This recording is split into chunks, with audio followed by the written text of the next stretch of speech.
Welcome, everybody, to our first episode for the new year, 2021. It's January 1st when we're recording this in the studio. Got Phil with me, as always. What's up? Robert. Happy New Year. And we're going to talk a little today about where we want to go with Catchin, the brand, in 2021.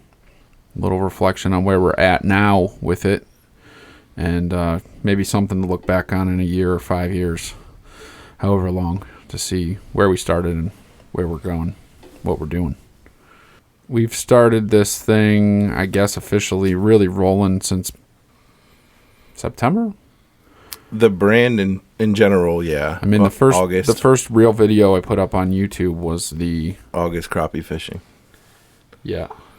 And then we did the September one where we went land cleared down there. Mm-hmm. So we've been in 4 or 5 months with it. Podcast was right before Thanksgiving when we started so it. We're just over 30 days with that. Yeah. Still trying to figure all our shit out because we spent the last 10 minutes adjusting our mics. We'll get good at it eventually when it's time to get new gear. Yeah. Yeah, so I don't know. You want to run over some numbers of where we're at on things? Yeah. So just pure download wise. So for anybody who's not too familiar with it, because I wasn't when we first started this, I was, interested in how many, subscribers or how many people are listening, and the data we really get from our hosts for the podcast doesn't really tell us that. I guess the metric everybody goes off of is downloads. So just looking at pure downloads, we're at 556, which is still more than 50 per episode average. And there's, after 100 downloads, you're in the top 50% of all podcasts ever created. And then after 500 downloads, we're somewhere in between the top 25 and top 15%. So that's pretty cool to look at, but it's still, thousands and thousands. 500 downloads per episode. Total. Mm-hmm. That's because most people are like 10 in and they're like, screw it, yeah. Screw it. And I can see why people would get pretty discouraged right away, because you don't really know who your audience is. You don't really know who's listening or why they're listening. Robert, I think you brought that up last time we all got together, was like, what's a way to ask people, like, why are you listening? What's bringing you to this? What do you want to hear? Because right now we don't really have any feedback other than our wives and friends. And of course they're going to be like, oh, I love it. It is kind of cool for people. I saw somebody out in town last week and they're like, really enjoying the podcast. I'm through this episode and going to keep listening. Like, that's cool. But like, it's a small piece of those, 550 downloads. 25% of it is local and the rest is not. We're in 4 countries, 85 different cities, and I don't know people. Why? Yeah, right. Why? I don't know anybody in those places that would be listening to us. Yeah, so like, what are we doing that's drawing, and what can we keep doing to draw bigger audiences? What can we do to bring up the local audience? Because there is some topics and some stuff people say they want to hear, but it's very local centric, and it's like, if our audience isn't locally based, why are we talking about it? Right. So that's been some of the cool stuff. There are a couple different websites we just started looking at that shows, listen data and the split between, the different hosts. Of course, Apple Podcasts is the big one for us. Spotify is gaining ground. I think 35% of our listeners are using iTunes or Apple Podcasts, and that's a pretty big number. The only clear thing I can say from the data is everybody's using their phones. Right. 98% of our downloads come from people using their phones and things like that. But I don't know. hitting that 500 mark within a month, that was something that really wanted to have pan out. And, now it's, where does it go from here? So. Yeah. And to me, it's really difficult to not, and we've talked about this, to not overanalyze every little thing. Mm-hmm. Like, oh, this video is performing so well, or this one's not, or look at this asshole who disliked our stuff. Like, yeah, who could give a thumbs down to to us? To us, right? It's probably one of our kids. But then again, it's really to market, brand, and build something to a level of sustaining itself and having some sort of income is full-time work. Mm-hmm. And we said in the beginning that we're not really looking to do that yet, but we're also we're trying to grow the audience. We're not, I love that my wife listens, but I want other people to listen. And there's so many social media things now. There's so many just ways to distribute content. You're hearing water? Mm-hmm. That's because it's raining. So just so everybody knows, we're in the middle of boiling a skull for a Euro mount, and it's kind of below us in the garage, and I was super worried that was the water sound we were hearing. Yeah, it's also raining. It's wonderful New Year's Day here in northern Ohio. Ice, rain, potential snow. It's hard to say we have 550 downloads. We have almost 4,300 views on YouTube. But the social media from Facebook and Instagram, especially, those are the two big ones. I know you use TikTok, and brought in an audience with your TikTok a little bit, but the likes and follows that we have on there are still a very small circle. Yeah. Compared to how everything else is growing. We're not seeing the Facebook likes go up through the roof. And it's funny, we had a guest on, and we posted a picture of him in the studio doing the podcast, and it got like the typical 6 likes, and then his wife shared it and got like 50 right away. It's like, come on. We're going to hire her for brand ambassador. Yeah, no doubt. But like, if you deep dive into the data for the Facebook shares, I think a lot of the things that we post that are links, people don't click on them. Oh, for sure. They look at the pictures. So if you look at anything that we've posted, like a link to a podcast, you look at the impressions, they're under 100. But if you post a picture, a screenshot of the podcast from our phone, the impressions are between 600 and 800. Mm-hmm. So like, that's something we need to learn too as a group, is how is the audience absorbing our content? What are they enjoying and not enjoying? And if I'm looking at it as a consumer, when I see something I like, I'm just scrolling through Facebook, clicking on pictures, blah, blah, blah. And I'll probably roll over and not click on as many links as, they would hope. But the Facebook analytics are improving for us. Mm-hmm. They're just, it's very local. That's a very local audience for sure. Right. That's 100, and that's right around 200 people, and they're all on our friends list. And it's because we blasted it out early, invited everybody to like it, and they're slowly liking it. But I think a lot of it too also has to do with finding an identity, which we're going to talk about a little bit. We've kind of been very outdoors hunting centric for the first 5 months. And that's because when we started this, we were fishing on Robert's boats, and we went right into deer season, which was a huge focus for us in the fall. Yeah. But, we've got the one where we did with Jason and brewing, and we had the podcast that'll come out after this with Jason from Steel City and Ben from Collision Bend. That's beer, and I think that's going to be a really good podcast. It listens really well. Yeah, that was a fun one to do. And so I think the first 3 or 4 months and then into this year are going to be big. as far as the guests that we try and get in and the topics we try and cover, because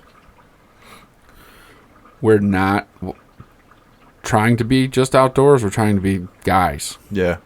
It's just, things guys catch hell for. Right. That's what it goes back to. I think the guests potentially that we have, which we have to come up with some sort of schedule on and figure out who's coming on when. Yeah, and the more we grow, the easier it'll be to get the guests that we have ideas to get on. Like our close friends, of course they're going to jump on, but local business owners that we kind of know, it'll just be easier to draw in. I have an idea for an episode that would be pretty cool, and drawing the guy in to do it, it would, it'll be easier when we say, hey, we have this kind of following, this kind of audience, this is where we're going, this is, right. And it's easier to expand to. The more stuff we do outside of hunting, just makes it easier to draw A, more guests, B, a bigger audience. So, yeah, and to put out the 8 or 10 episodes that we have already in 30 days is, to me, that's a lot. It's pretty impressive for. Yeah, you just got to stick with it. You got to. We knew if we were going to do this, half-assing it wasn't going to work unless we took the approach of spending 6 months to record randomly, put together a small library, and then just have a consistent release time. But I think with the 3 of our commitment levels, it's not difficult to get content out each week. We're hanging out anyways. Yeah, like the wives are on board too, so that's a big part of it, because she knows we're enjoying what we're doing. It's enjoyable for them too. Like Courtney, when we put out the holiday hangover, she texted me, she's like, I'm busy at work, it sucks, I want to listen to it. Yeah. Fuck yeah. Yeah, they're getting something out of it. Keep the kids quiet outside. Gets them together so they can play. It does. And as we go through the year, that'll be even better because we got the park next door. They can get outside. Yeah. It's just a crappy time of year because it just sucks. It'll be interesting to see what everybody's availability is going to be like come spring. Yeah, that's going to be the tricky part. Or whenever life gets back to somewhat normal. Yeah, right. Because we've had time on our hands for sure. Yeah. Right. This is a good time to start it. There's some other things that we've talked about having to iron out, just from a brand side of things. But, you want to do all that before things take higher priority. Right now, there's not, like you said, there's not much going on. So yeah, along with our lives will get busier, but with that, we'll bring subject matter, and new options as far as finding our identity, because some of it was going to be being dads and coaching and some of the everyday life stuff. Yeah, and I think what benefits us as well is we're a conversation podcast, like I was telling you before we started. From an editing standpoint, as long as the conversation continues, this one's going to have a couple cuts in it, but it shouldn't be too difficult to try and piece the edits in. Yeah, this will be pretty simple. Those, from an editing perspective, are relatively easy to get out. Since you added me to that Buzzsprout podcast group, looking at some of these people, and they're like, are you transcribing your podcast? Are you doing this? You're doing that? And I'm like, why the hell would I transcribe this? Just listen to it. So there's then I'm thinking that they are doing storytelling podcasts. Where they're literally, they've wrote the story and they're reading it. Yes. And they need to put it out like that, like a hardcore history type, or whatever that it might be. We're not doing that, so it's a benefit to us. And to me, that's more enjoyable to be a part of a podcast like ours, to where it's just, okay, let's sit down, turn on the mics, and it is what it is. Right. Like the one time we put a script out, it was our shortest episode, and we finished, we're like, okay, now what? And then we just kept talking, and then that's where the bonus episode came from, because I haven't really kept notes since. Yeah. To come in with some sort of structured outline. I just want to conversation. Yeah. Take it where it may. That's natural and flows and can be relatable. Yeah. Because, this time of year, everybody's talking about what are my goals? What are my plans? How did 2020 go wrong? How did it go right? Well, and that's what we talked about when we sat down today is we don't want to do a New Year's resolution. Yeah, what's your resolution? What Right. gym are you joining? Same as last year's resolution, usually, right? Right. You didn't achieve your goal, and you're going to try to hit it again. Mm-hmm. But it's cool to look at this year going into it, how different or what new goals I have. This brand is something that I get excited about. I want to see where it goes. I want to improve, like you said, improve the space, improve the equipment, improve the quality, improve, the experience for us too, to where we're still doing fun shit and it doesn't feel like work or it's like, oh, we got to do this again, or, maybe we help Aaron out with some editing equipment or the new recording equipment or it's really something. not that bad. The hardest part for me from a tech perspective for editing things is video more than anything. Editing video, trying to come up with a vision for how we have 23 minutes of us deer hunting and not doing anything other than, well, it's quiet. Yeah. And it's raining again. And 3 guys literally saying the same thing within 400 yards of each other. I'm surprised that video is doing as well as it's doing.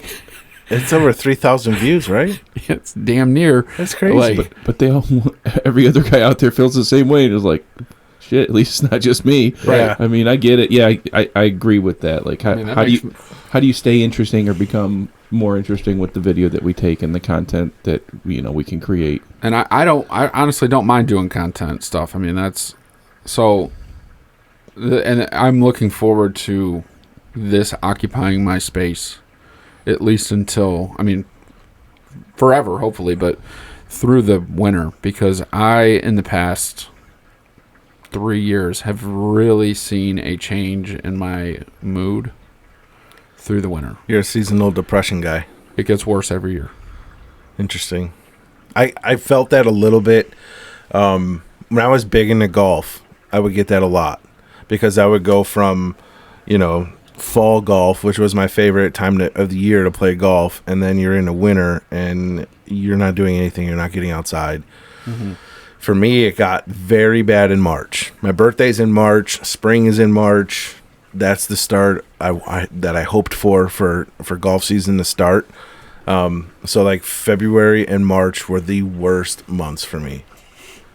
So I understand that. Yeah, mine comes, I think, from it's a work thing. Yeah. My job slows down in September. Bidding is slow through the fall because at that point we've already got our workload. Yeah. And hunting usually helps take that, at least push it to the back. But then as soon as we get to Christmas, work is really slow, and I think it's a lot of finding a purpose. And my wife can attest to this, that I struggle with that a lot. And keeping my mind occupied and finding something to do to keep those dark thoughts out of my head helps. Well, shit, we'll give you as much content as we can. Keep you busy. Because it keeps me busy. I don't have time to get in my own way. Yeah. When I have something to do. So that's big. I'm not really doing the football stuff right now because we're off, but that's kind of what led me into doing all this. I don't have a tech background. I'm just... Right, you can just navigate your way. I figured it out, and people like the stuff that I do. So why not keep doing it? The video side of what we do, I think, for 2021, we could look at how do we improve the video side of things, because if you look at our kids and even the teenagers, it's like they don't watch TV. They watch YouTube. YouTube all day. All day long. And their videos are crazy. There's just guys screaming at each other, doing dumb challenges and, and there's millions of views. I mean, did you see Top Guy, Mr. Beast is the number one Forbes earner for 2020. Made like 36 million or no, he wasn't the top earner. It was that little kid that's still the number Ryan. one. Yep. Ryan's Toys. Yep. Some kid. Mr. Beast is behind him. Yeah. But I read an article. Some little fucking kid playing with toys. It's commercial. It sells toys, man. It is. You can sell toys, we'll pay you. He sells his own toys now. Yeah. Jace has a Ryan's toothbrush, Ryan's shirt. And he's only like 10. I feel like he's been doing this for 10 years. I think he's set like 7 or 8 years old. That's stupid. Good for him. $30-some million. The article I read, though, and I was going to share it with you guys, and I just didn't. And I would have a hard time finding it again. It was a Forbes or something, and it was talking about how Mr. Beast broke the YouTube code. Like, he cracked the code to figure out the algorithm to take him from just a guy who does Minecraft videos to where he's at and how he's doing. I'm going to give you $1 million if you do whatever. Yeah, last one to take your hand off $1 million wins it. Right, and how he's got this whole brand that he's built. I mean, yeah, at some point, I'd love to have somebody that is over there editing and adjusting the levels and doing whatever. But that's a payroll. Your own Jamie? Point. Yeah. Maybe we get our kids to do that. They want to get into that. They all say they want to be YouTubers, so here's how. Here, you got to learn how to... Dude Perfect was running the camera for themselves before they had their own camera crew. So we got to start somewhere. If you want to get into it and build your own brand and go whatever, they can be part of the Catchin Hell Studios and have their own whatever it is they do. That's years down the road, but yeah, I don't mind the editing stuff. I've got my phone on me all the time, anyways. Yeah, there's more things that we can add to your arsenal for video and for content in general that going out and buying right now is not necessarily what we want to do, but if we ever get to a point where we're bringing in income, it just goes right back into it.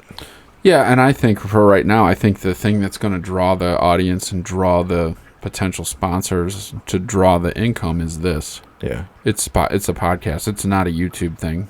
Yeah, we're not going to try to market to kids. I mean, no. They can't even listen to our podcast because I have a bad mouth. Right.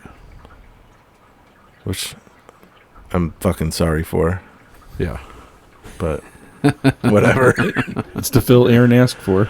Yes. And I asked, what Phil do you want? He said, I want you. I want Phil. So, okay. We just want to be real with it. Yeah. And that's... I think that's the right decision. Yeah, to me, it's what people want to hear. They want to hear other people being real. Mm-hmm. And not all polished and, Instagram filtered up. Yeah. People are kind of over that. Mm-hmm. I am. It's like... But we still do it. We still feed into it. Let's put our post out there. Let's put this out there. Let's put that out there. You almost have to. You do. There's a handful of people that we both know, but I think that do a pretty good job of showing on their personal lives that there are struggles out there that we all have. Yeah. Most people don't do that, though.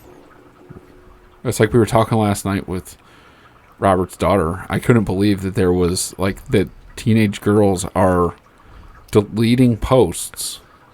Yeah. Because they're not growing as fast as they think they should be.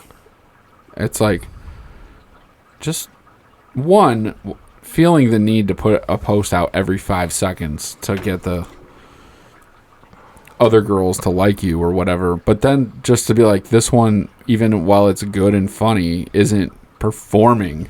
Why does everything got to be such a... And we get caught up in that too. I'm checking our TikTok right now. I got pissed off last night that ours got removed. Yeah, Phil posted one with guns. Against our community policy. Wasn't the guns that got the views. No. And you know what? It's the whole theory of playing into the social media thing that you don't want to do, but you almost necessarily have to do to get off the ground. You're cutting yourself short if you don't. That's where everybody's at. Yeah. Like, I'm going to go home tonight and think of a way to abide by community guidelines and put up a similar video. But the fact that a stupid fucking Twisted Tea can bring in, it was at 20,000 views and 2,000 likes within 2 hours. It was literally a video of you pulling a Twisted Tea out of your gun case. Yeah, that's it. Yeah. And which my daughter thought was lame. Yeah, she's like, this is stupid. Right. But she liked it. It was genius. She liked it, and she was salty over it all night. Yes. It was as dumb as the other video that went viral. Phil's going viral, and she's not. Yeah, you made all the kids mad with that one. That was 1.4 million views, and I deleted it. Ugh. On accident. It wasn't good enough. But that's the stupid game you got to play in today's world, unfortunately, until you get to a level to where it just doesn't matter. Whatever you put out is going to get, traffic, positive, negative, it doesn't matter. That's why I keep saying, I mean, we look at these metrics and things on 10 podcasts and 10 videos. It's like, just put it out and see where it's at in 5 years. You hear other people now talking shit about Joe Rogan. No, he sold out, blah, blah, blah. They're still listening. Right. They're still listening, and that's the reason he's able to sign a contract like that. Yeah, well, because it was just natural. It was them on a laptop. I mean, he just posted a thing. 10 years ago was the first episode. Yeah. And where'd it go in 10 years? He's got 1,600 episodes. Well, more than that. At least, because he's got all the other fighter ones. Yeah. So he's probably got 2,000. 2,000 episodes. 10 years. That's 200 a year, man. That's it helps every day. that he starts off with, at some point, that's his, we're going to bang out 4 or 5 of these in a week. You get to that point where you're recording 4 hours a day. I don't know how you could talk like that. I'm not there yet. He loves it. Well, people bring... He's an interesting guy, but he probably has people begging to get on his show, so the content brings itself to the front door. Right. Mm-hmm. Yeah, it's a... I'm trying to say what I'm trying to think it's here. It's a machine. Yeah. And it's like a measuring stick for you as a celebrity or somebody to be able to be on that podcast now. Well, he started off as a celebrity himself, which... Yeah. Like... Was a B-level. I don't think... Robert, you didn't watch that movie that we told you about, that Death to 2020? I did not. You need to watch that. Yeah. He's in... Like, they poke fun at it. Like, he was on Joe Rogan and on Tucker Carlson and on this. Which is like, he's built it to that, but it's you ask him. I mean, now he's 100 million plus or whatever he's got. 2. I thought it was 2. Who knows? It's enough that he's going to buy a 100,000 acre ranch in Texas. But ask him before that, it was, I could take or leave this. It's just something I like to do. Whatever. I think if we stay on a path like that, it is what it is. The fact that he's still putting out episodes that are 3, 4, 5 hours long just goes to show that he loves what he's doing. It's not work for him. And he kind of takes the same approach. Like, Renella's kind of the same way. He gets a little off track, a lot off track, but that's just the writer in him to bring up stories and ask the kind of questions he asks. But like, where I really enjoy Joe Rogan's podcast, it's not really about what he says. It's the questions he asks to get the stories out of whoever his guest is. Right. He could be going from a Navy SEAL today to a doctor tomorrow to an environmentalist the next day, and it's all awesome content. Mm-hmm. So, yeah, the stuff I'm not a huge fan of now on Spotify is the ads, the way they do the ads. I just don't like it.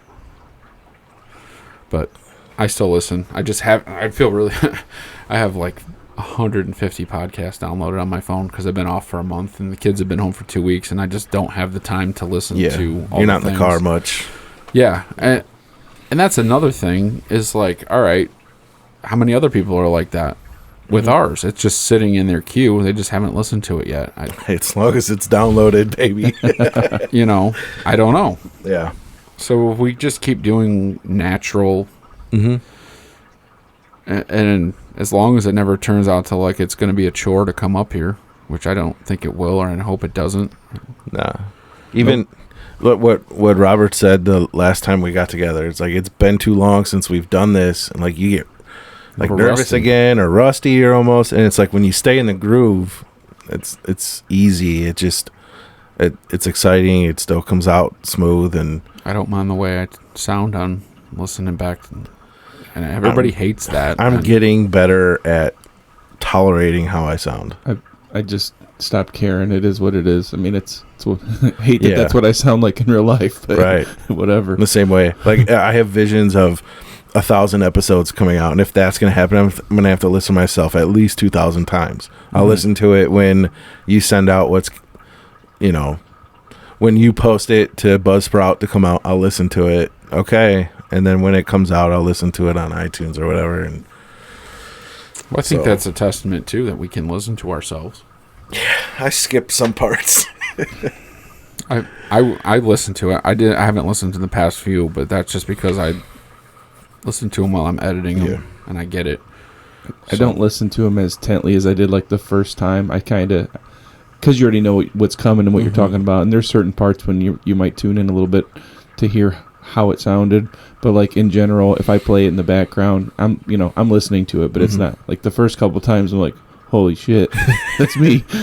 You know what I mean? So when we first had the girls up there for I can't remember which one it was. The only time we had them on was the Christmas list. Reviewing the Christmas list.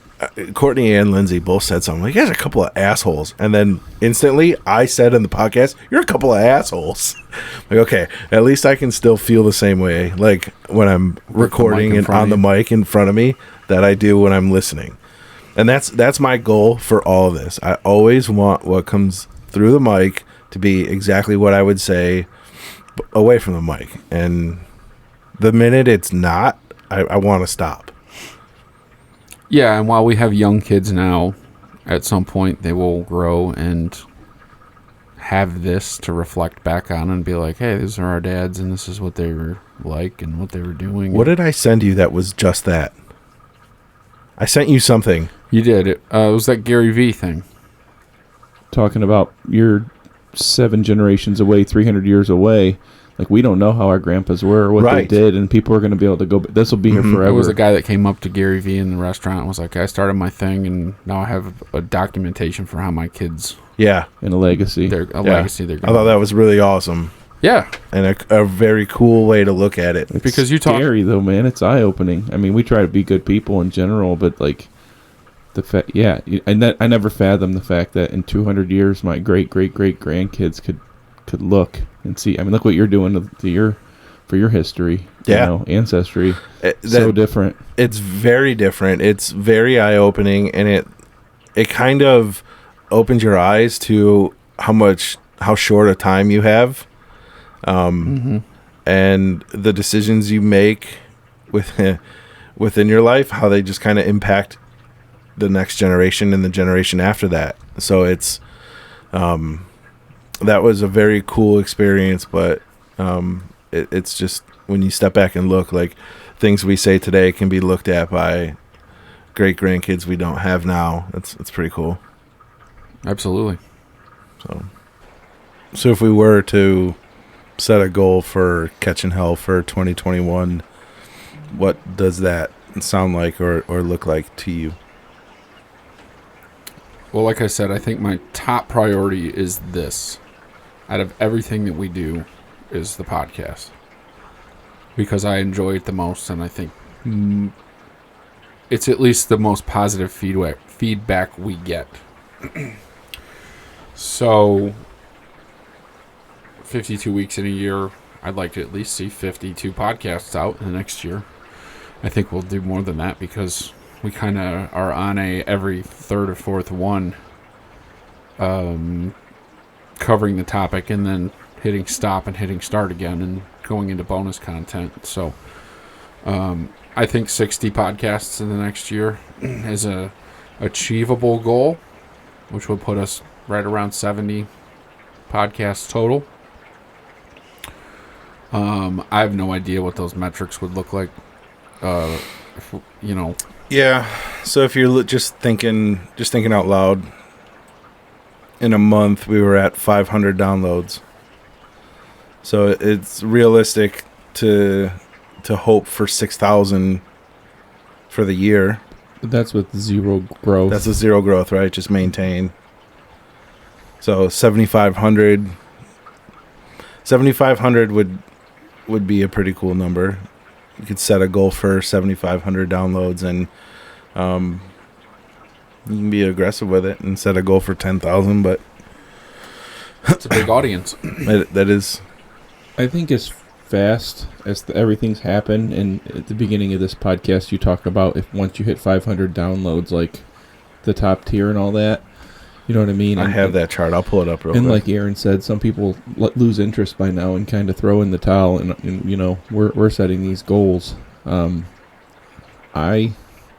tend to think and I hope that those goals are super low. Not that not that I think we're going to have millions and millions, but you know, every episode is growing. You know what I mean? We're getting bigger. Okay, so 98 downloads put you in the top 50% of all podcasts. Total downloads. Total number of downloads in the last 30 days. Okay. So if you look at our total in the last 30 days, I'll pull it up right now. So in our last 30 days, hit refresh, we're at 438 in the last 30 days. So 98 downloads put you in the top 50%. 302 downloads, which we've surpassed, puts you in the top 25%. 980 puts you in the top 10%. So we're somewhere in that 15% range. Okay. And you guys do a lot more of the tracking. I mean, you guys are constantly texting, and you know, and it's like I see the numbers, and I guess I never put it in perspective. Hearing that, you know, kind of is like wow.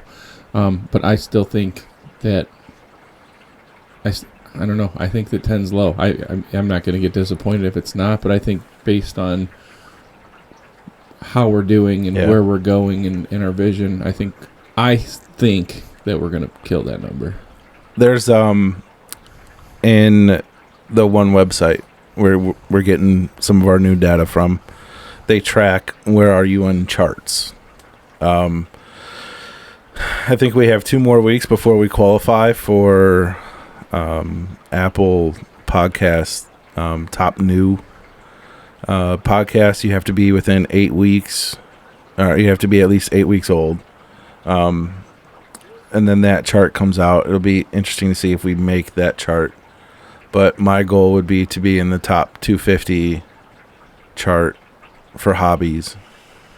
Yeah, and I like to say that the 10,000 would be freaking awesome in a year and 4 months.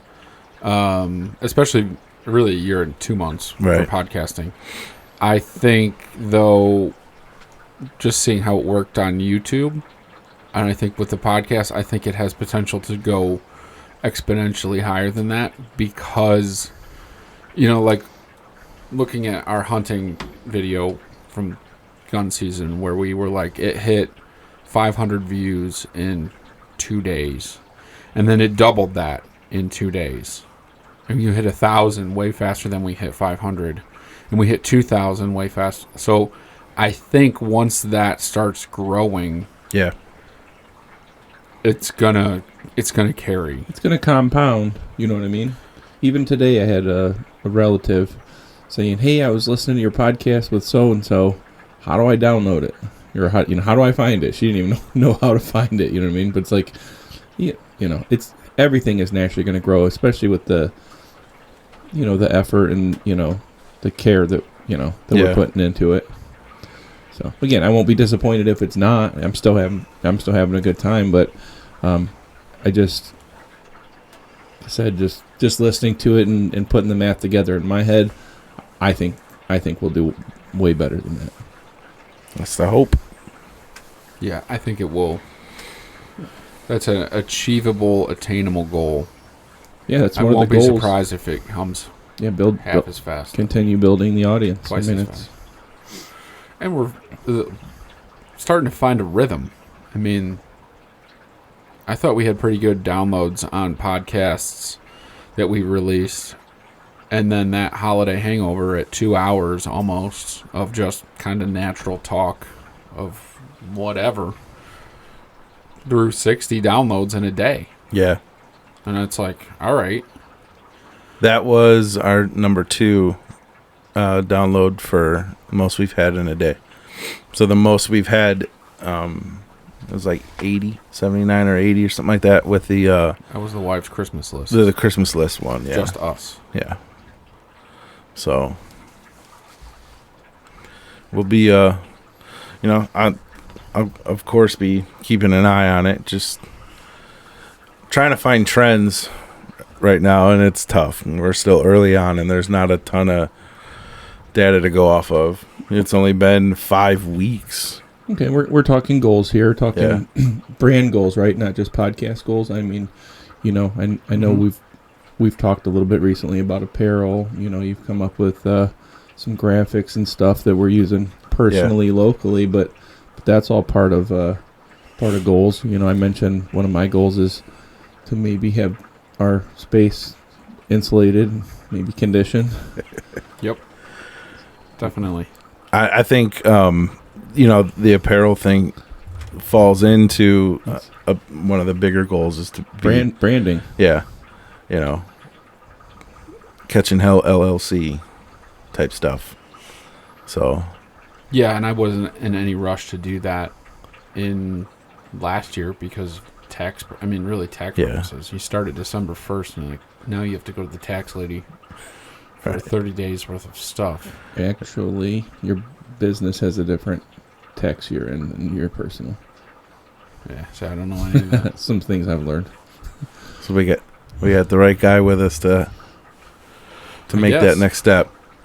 And that's a discussion we haven't had. There's no hurry. Until you got money coming in. I mean, the only thing is, some of the money going out could be a tax write-off, but we're not spending. No. We're not spending a lot.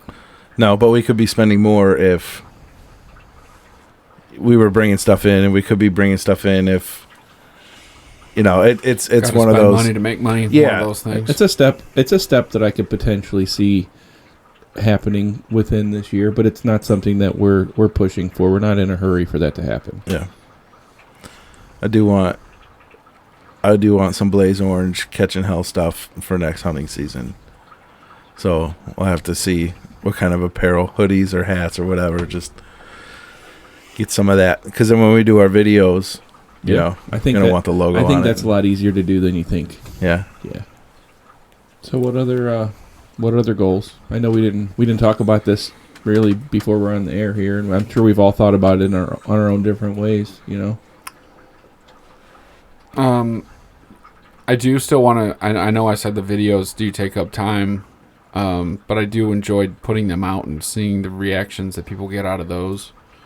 I'd like to do more fishing videos this year as we get into the spring.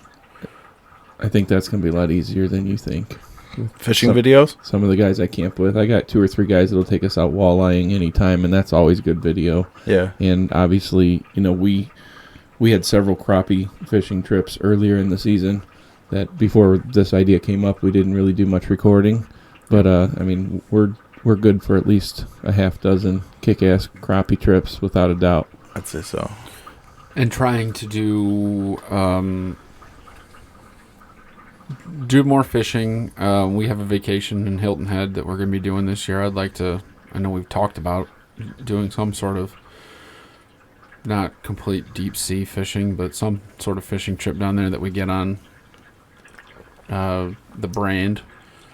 Another goal I really want to do, since I got Onyx for Christmas, and to continue to put out there, those of you listening and want to share, if you have an old grandma or aunt who owns a farm. Yeah, some fresh territory. And not... while we have the cabin, and it's nice to have in the back...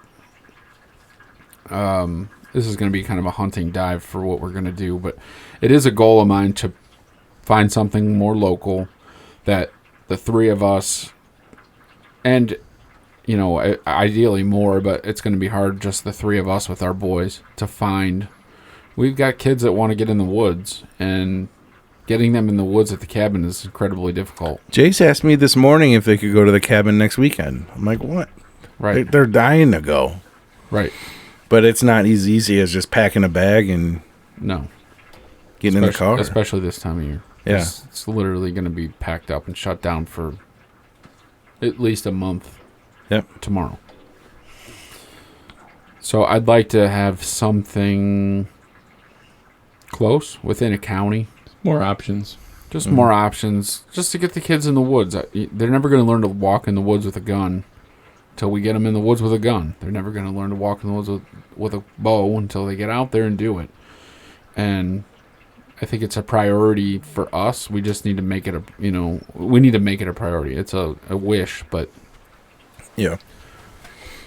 I think a goal for that would be to spend more time shooting my bow. I can't get Jace out of the basement shooting his bow. He loves it. He's a big fan of just getting better, right? His target went from really big to now he colors a smaller target and wants to hit the small target. And I've already had to order him more arrows because he's got they were soft, like junior practice tips. And he took a cardboard box and shoved it full of stuff and put it up against the wall in the basement. But it's, brick. Mm-hmm. And every time he would miss, they would just beat the hell out of the front of that tip. Yeah. And, but like he's wanting to get out. Jackson's got his new crossbow.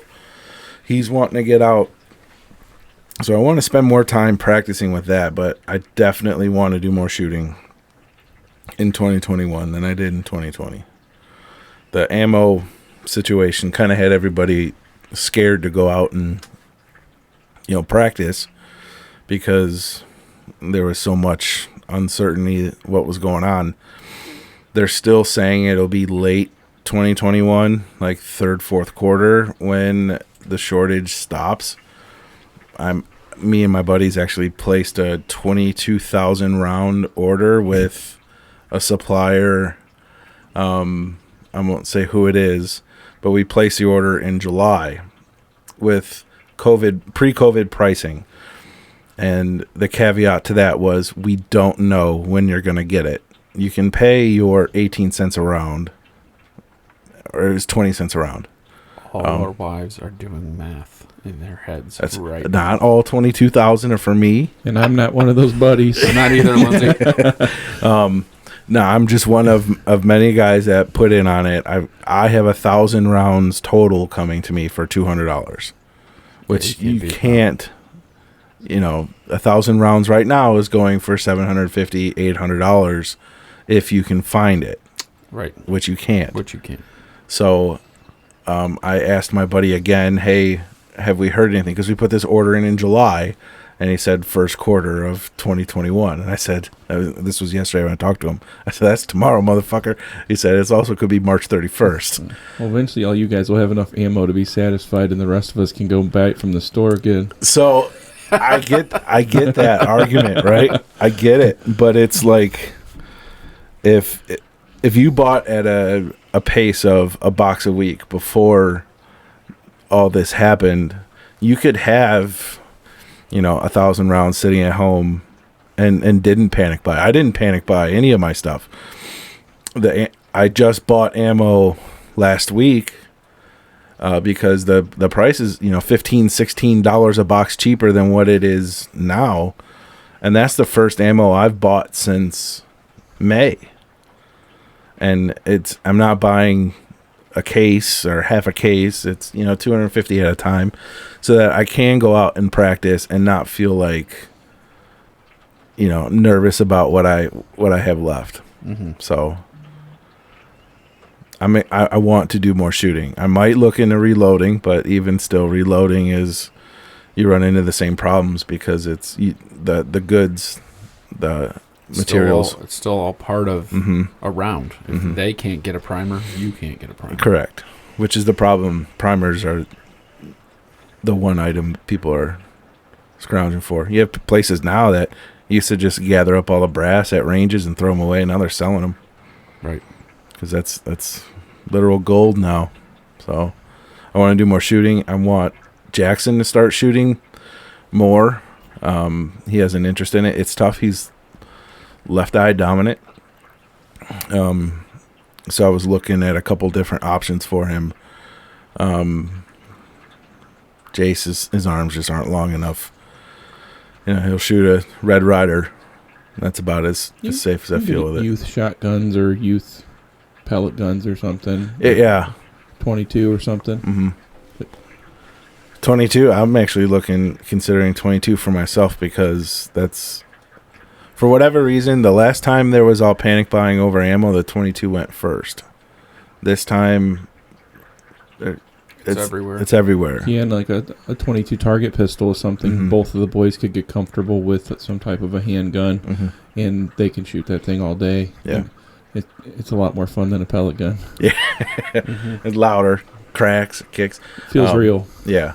If, Lake Erie's new place comes up, I know Brent was talking about youth leagues and all that stuff. It'd be awesome to get them involved in that. And if not, then I would look at joining one of the gun clubs around here and spending a little bit of time there with the boys and shoot for myself. A place to shoot. Yeah.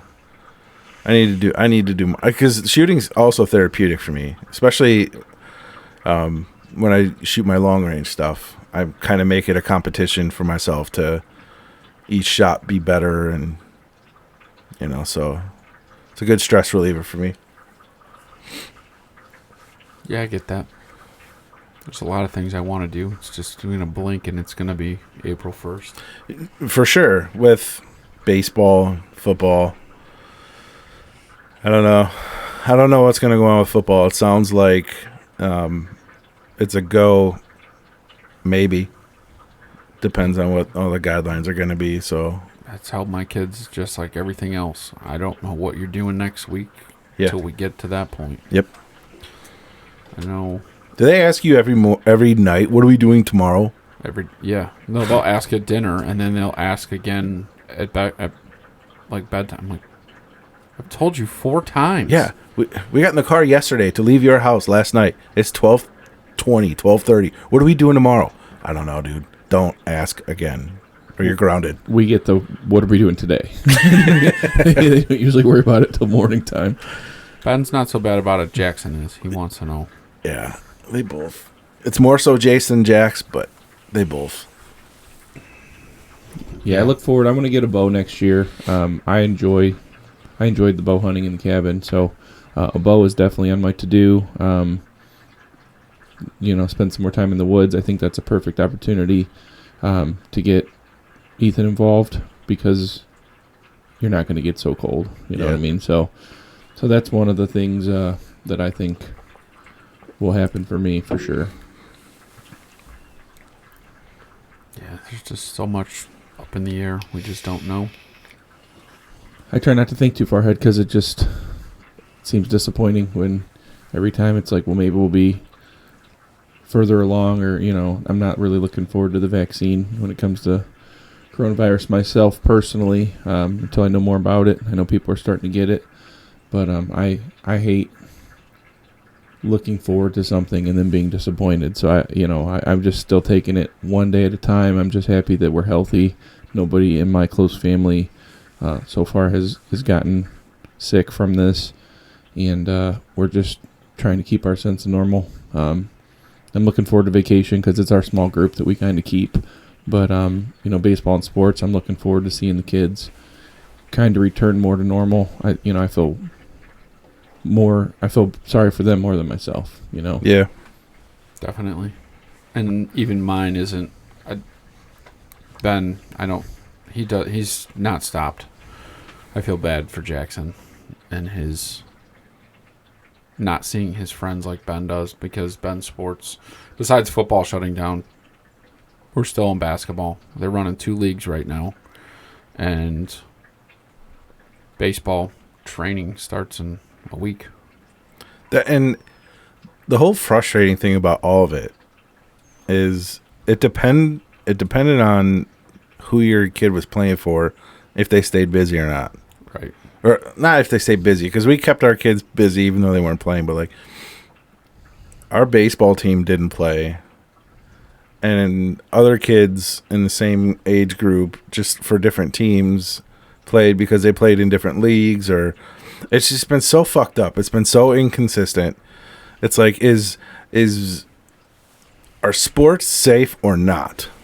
Yeah, I can't figure that out because if you recall, we played baseball all summer and did tournaments and whatnot. Right. And then we got into fall, and remember the governor of the state came down and said you can't play more than one team a day.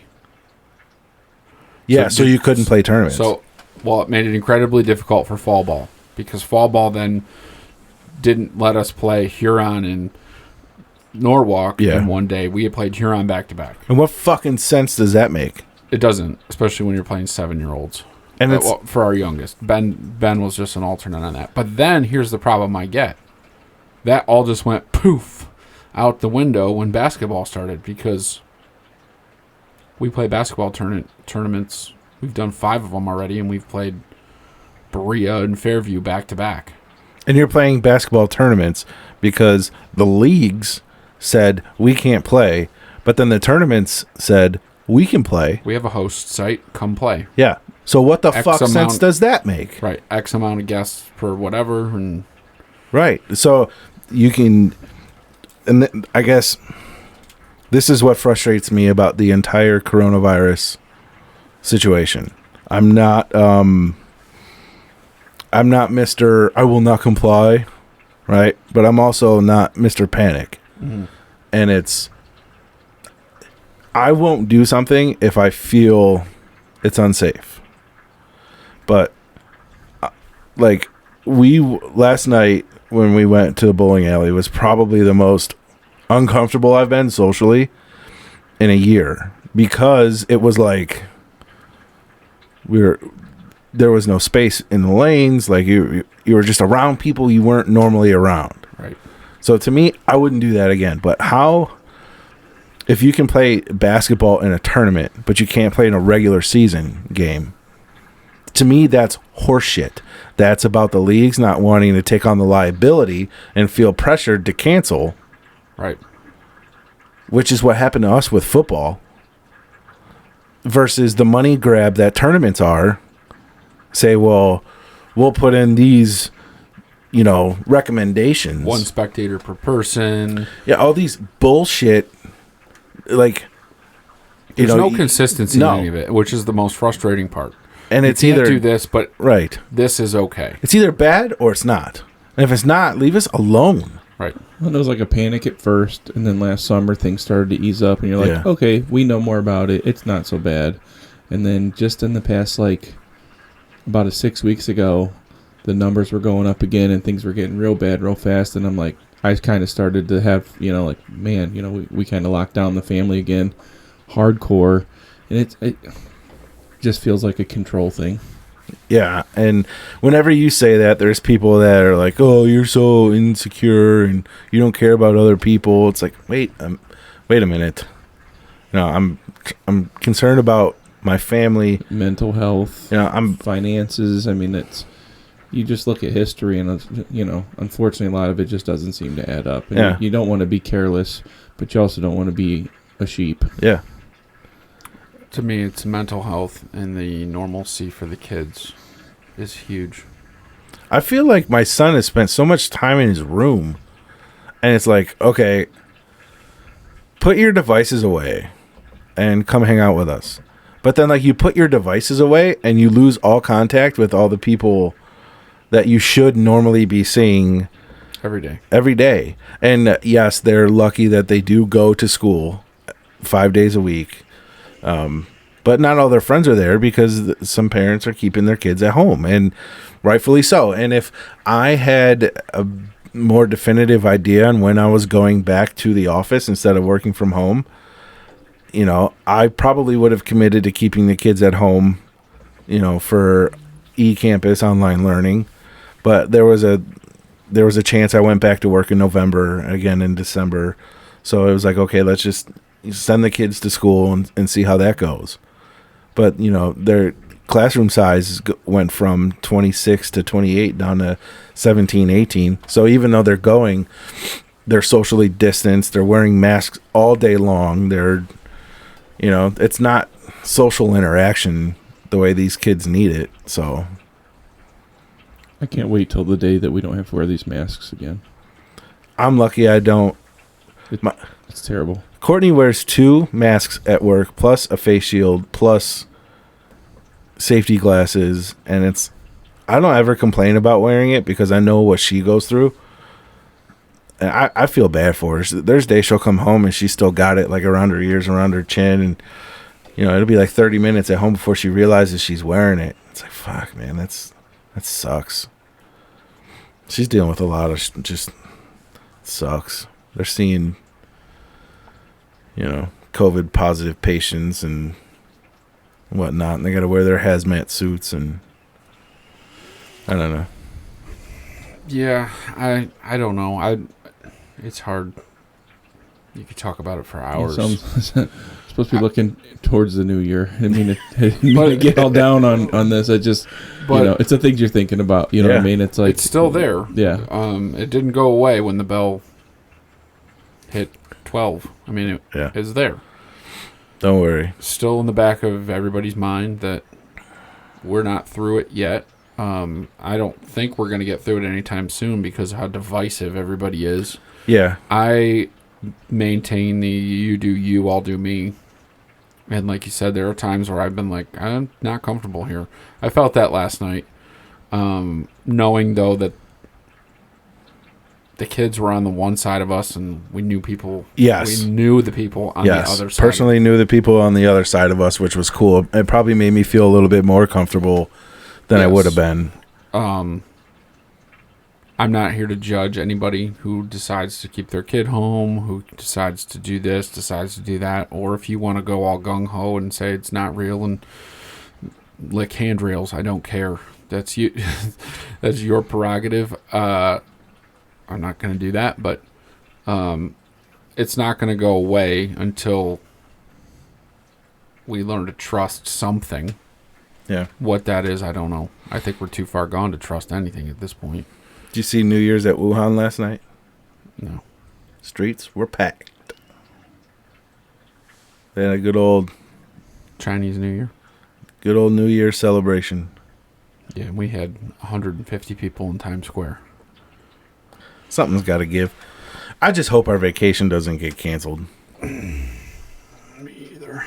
You'd have told me last year it was going to get canceled. I wouldn't believe you. It was like literally the week before I'm looking to buy travel insurance. Yeah. And they're like, well, even if you had bought it, this isn't covered. Okay. Yeah. And then, yeah, that was all such a really weird time where it was literally like every hour. I mean, it was like the Black Plague was coming. Yes, that it actually felt like we were being approached by something. Right. I remember the night. Dark cloud is coming over us. I remember the night. It was like the 26th, March 26th or whatever it was. We were at baseball practice at the high school, and it wasn't that late. It was before St. Patrick's Day. It was before Lindsay's birthday. Well, we had a practice. It was Ryland's first practice. Yeah, we had a practice, and it was like, well, they're shutting it down, and this is all happening, and like you almost look up at the sky looking for something to come in, like Independence Day or some shit. But right, it's not going away. We'll get through it. Like I just told my wife this morning, who's kind of having a rough New Year. You got to consider the blessings. We have a house, we have jobs, we have good and healthy kids. Like you said, Robert, as of right now, it hasn't impacted my family directly. I'm still taking precautions on that though because of elderly grandparents and health compromised grandparents. We've got grandparents as well that have had encounters with it and come through it. So I don't know. You don't know what to do until it hits you. I'm very fortunate at work last year that it didn't hit us while we were in the midst of a paving season and shut the company down for a month. That would have been absolutely awful. So there's a blessing there. I mean, yeah. Find the positives in it. It's hard for me because I'm always glasses half empty. I mean, I think 2020 sucked for a lot of people. I mean, I think the three of us, our families, I think we all did okay. You know what I mean? It's if you it was kind of miserable because of everything that comes with it, but as you just said, financially, we didn't take any major losses or anything. We all have our health, and looking into the new year, I'm not thinking anything's going to get worse. Just looking for things to start moving in the right direction, I guess. You know what I mean? And I'll be, and I think it will. So a lot of things to look forward to. I think so. Like, the one thing I'm looking forward to is like being able to interact with people like my grandparents and my parents again. It's tough. Like, they weren't. My parents don't necessarily live close. They don't live far away. They live 25, 30 minutes away. But like, when all this shit went down, like, we made the decision, since Courtney was going to continue to work and the kids were going to continue to do what they were doing, that we were going to make our circle and stick to the circle. And right now, the holiday season sucked from that aspect because we had to say no to people that just aren't in our circle. It doesn't mean we don't love you, doesn't mean we don't care about you, doesn't mean we don't want to see you. It just means we've gone this far. We've gone 9 months of this. We haven't had, we haven't been affected by it the way others have.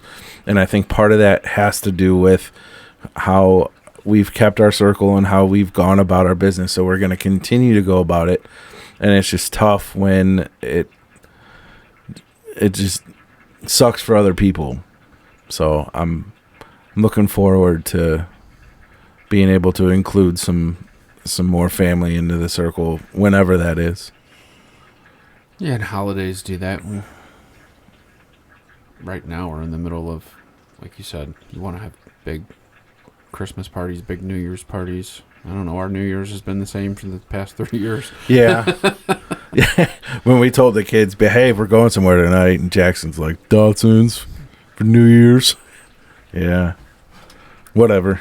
We're going to get to the point, though, in a very short time that they're not going to want to hang out with us on New Year's. We'll be dropping them off somewhere else. He said that, so we went to dinner before we came over last night. Jackson goes, we should start talking about what car I'm going to have. Courtney goes, whichever one you're going to buy. Mm-hmm. Yeah, save your money. Stop buying video games. Yep. If I get asked again, I'm going to buy this game. Robert, what are your personal goals? Personal goals, my health. Yeah. Yeah, and it's always a goal, but I need to take it more serious. Type 2 diabetic. Pretty common anymore for a lot of people. 38 years old.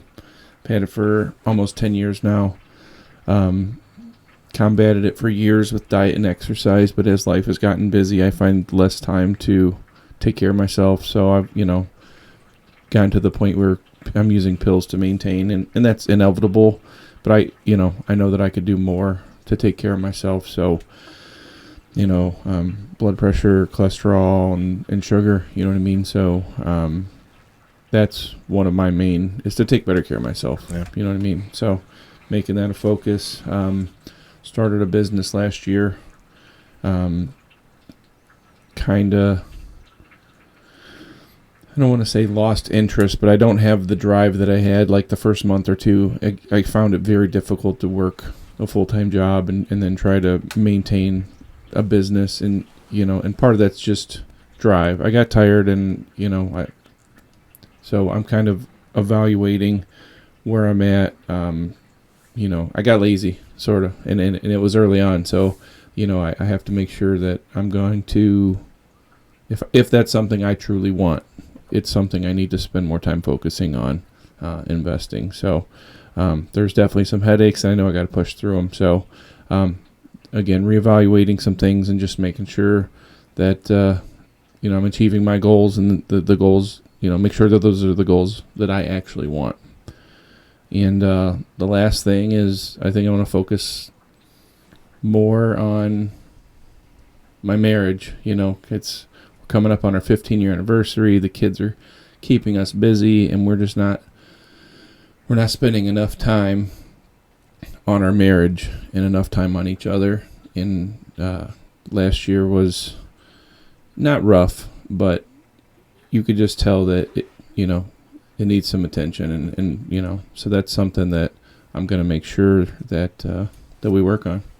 So those are my big three, and again, with everything going on that we just talked about, we all have our own struggles and our own battles with how we're interacting with people and how worried we are about our family members and everything else, and we all deal with those different ways, and I've spent a lot of time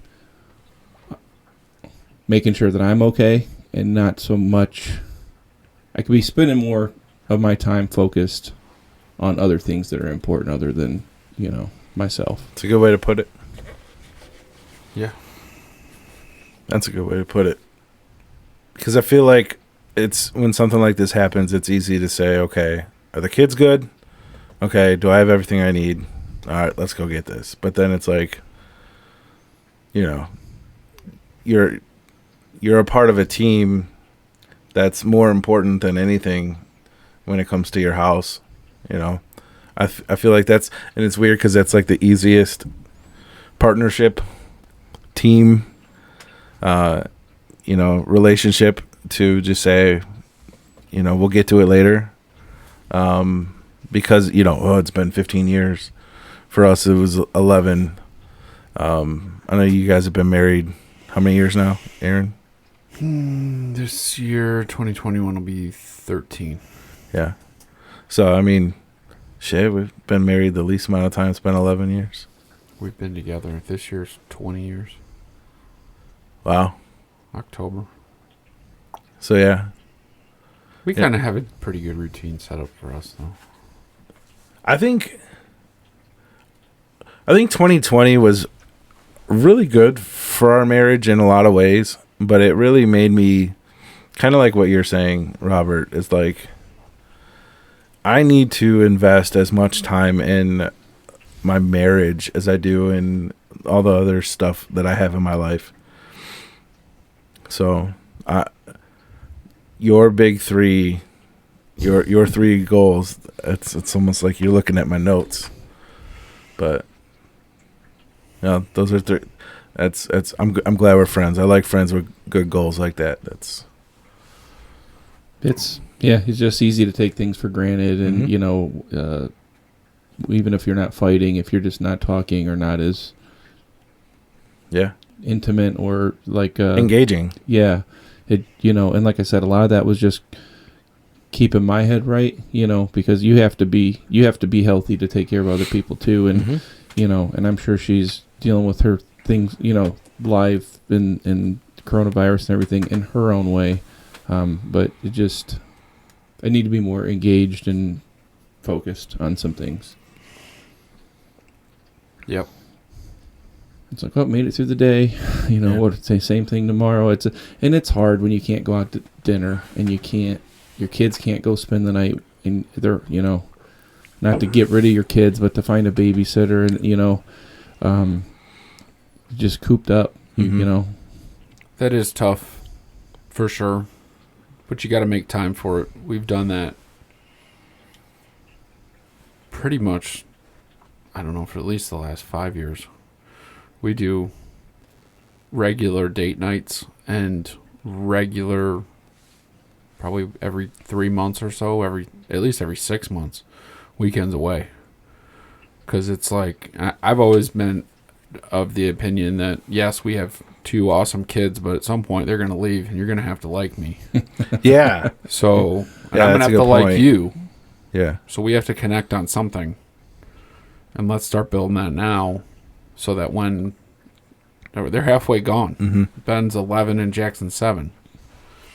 So that's why I say, from my perspective, we kind of got that under.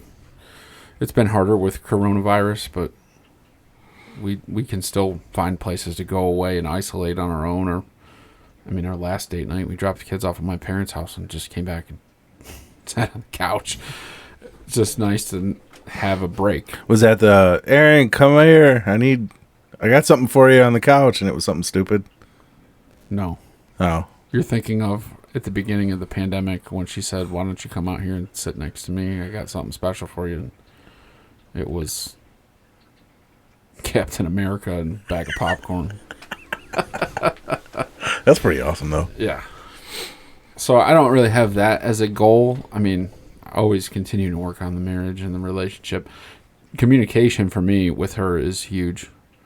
I, for some reason, have a really hard time sitting down talking directly to her because I feel like I'm getting judged. Do you find it easier to text her Always. when she's not there? Yep. Well, like when she's there, but she's in a different room? No. I wait. Until she leaves? Yep. And then I write her a book. Okay. And I'm trying not to do that because I know it frustrates her. Yeah. And it also will put her in a bad mood or in an off mood. Yeah. Because usually I'll send it at work and I'm not thinking about that she's at work dealing with asshole 14-year-old kids. Allegedly. She didn't say that. No, I just know them from sports and they're dickheads. They really are, though. And I can say that because I know most of their parents. I'm not calling any of them out. They knew who they are. They're not listening to this yet. But no, I don't consider that. When I could just like say, "Hey, we got to talk." Like that, doing that one little thing before it sits and builds, and then something else adds on top of it, and then I'm like uncontrollably irritated and angry over dumb shit. Yeah.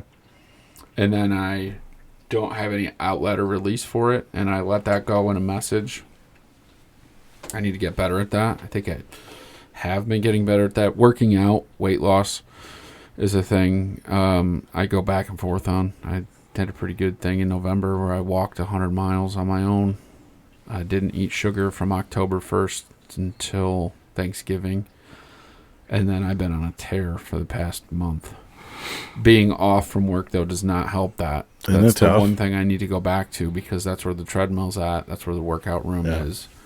And I can force myself to go spend an hour a day down there. Dude, that. I'll be your accountability buddy and we'll get our asses to the gym. Well, just working out in general because you if you're doing, even if it's like you said, you walked, even if it's walking or jogging or just doing anything to be active, you don't want to eat junk because then you worked out for nothing. So I think it kind of goes hand in hand. You force yourself to become active. Right. And then you're going to eat better. Working out from home when I don't really have anything and the weather sucks.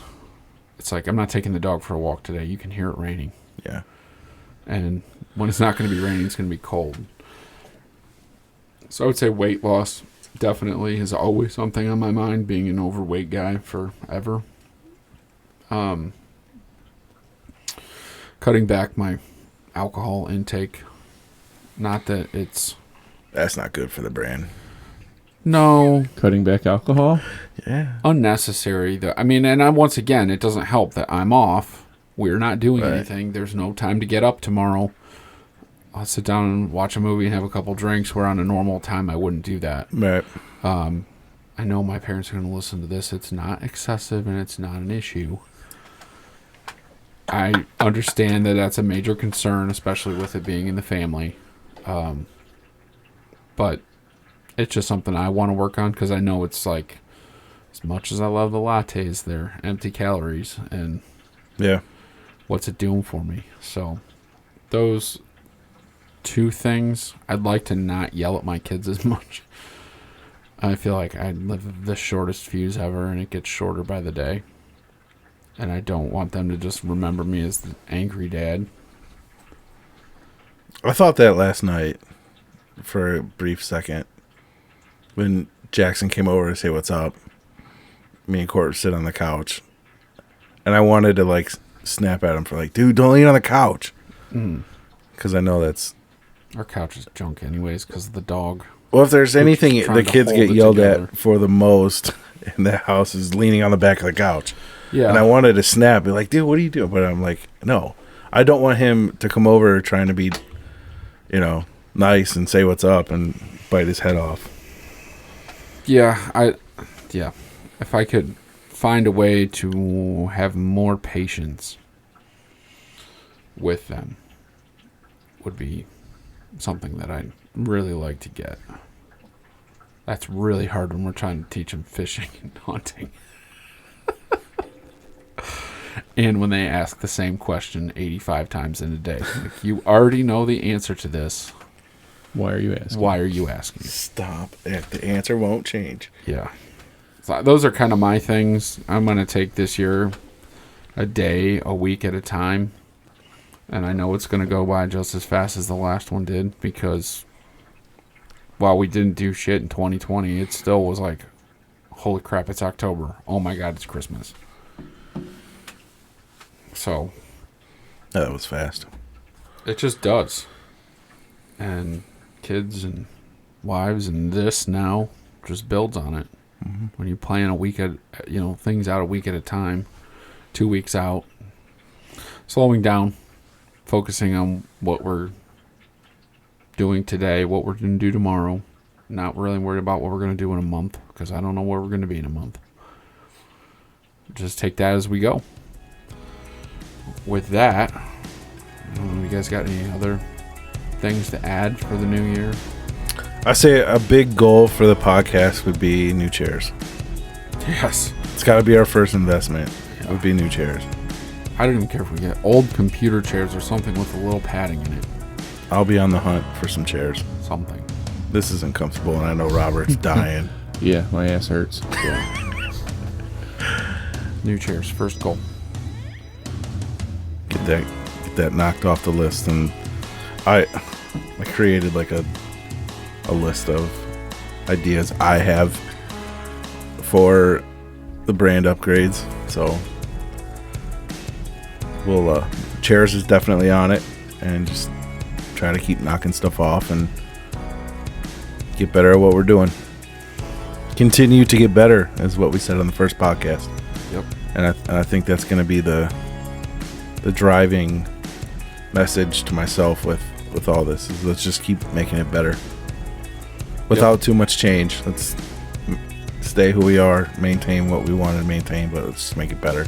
I think it's a good end. Yeah. All right, let's go check on that deer head. Let's do it. All right, later, guys. See ya. And girls.